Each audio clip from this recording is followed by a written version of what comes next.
tüfekleri, atamatları olgan askerler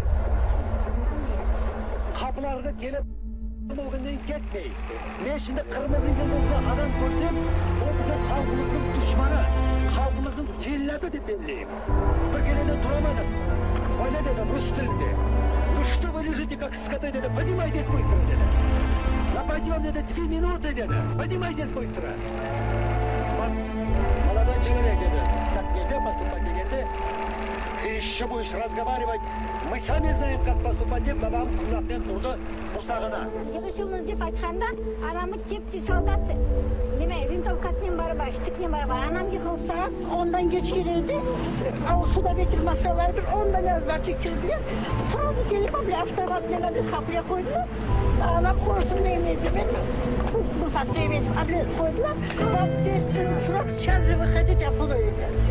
Ben başladım ağlama, anam korusun neyledim, koç anamı verin bunda.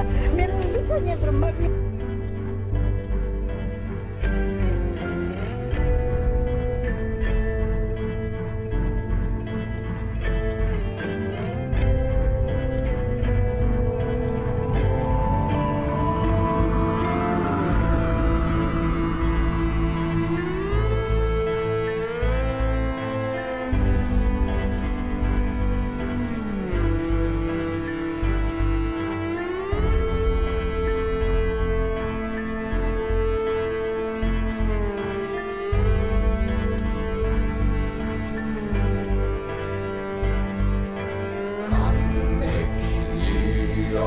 Yeryüzü çürütüp içmeye,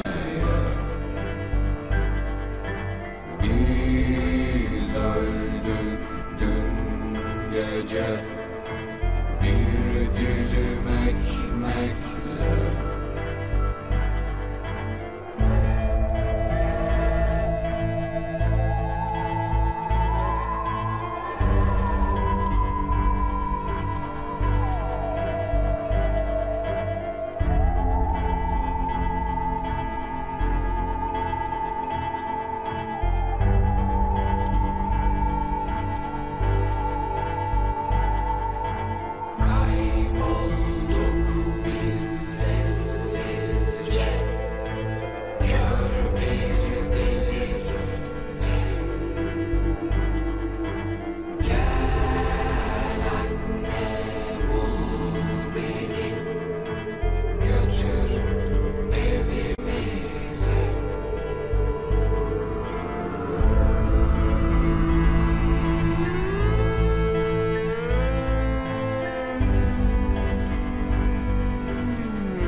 Kan bekliyor ya.